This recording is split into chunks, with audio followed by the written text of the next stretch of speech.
Mummy અમારા લગ્નને 3 વર્ષ થઈ ગયા. આમને કયો ક્યાંક મને એવી જગ્યાએ લઈ જાય જ્યાં કોઈ દિવસ ના ગઈ હોય. જા બેટા ને રસોડામાં લઈ જા.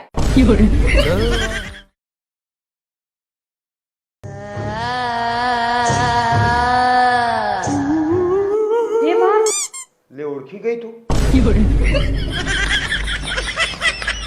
આજ બહુ કંટાળો આવે યાર. હાલો કઈક ગેમ રમીએ. હા હા હાલે ચાલ રમીએ. હું તો તમારા લોકોની જિંદગી સાથે રમું છું, તમે તમારું જોઈ લો. મને કોઈ કિડનેપ કરી લે તો તમને કેટલો અફસોસ થાય. તો કિડનેપ કરવા વાળાને અફસોસ ના થાય? મમ્મી લગ્ન પહેલા તમે અમને કેમ ના કીધું કે તમારો છોકરો દારૂ પીવે છે? તમે લોકોએ ક્યાં કીધું કે તું લોહી પીવે છે?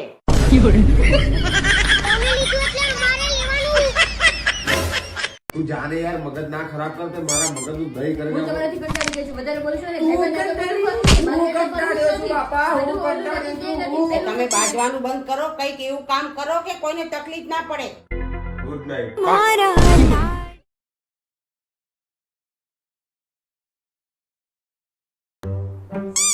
મમ્મી હું માર્કેટ જાઉં છું, કૂતરા માટે ખાવાનું પતી ગયું છે તો લેતી આવું. રેવા દે ને બેટા, તારું બનાવેલું અમે ખાઈ લે તો કૂતરા તો ખાઈ જ લેવાના ને. અને જાને યાર. અરે આવું શું કરે યાર હવે? છોડ ને હવે ગુસ્સો યાર. હવે નખરા મેલ ને યાર. એ મમ્મી આ છોકરીઓને મનાવી અમુક વાર આટલી અઘરી કેમ હોય? કારણ કે અમુક વાર એમને જ ખબર ના હોય કે એમનું મૂડ ઠેકાણે કેમ નથી.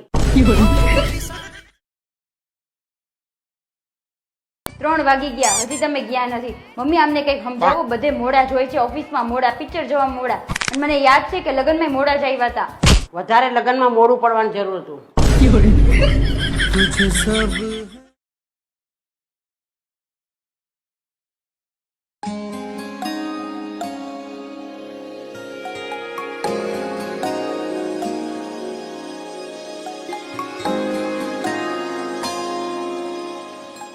બોલ ને શું કામ હતું?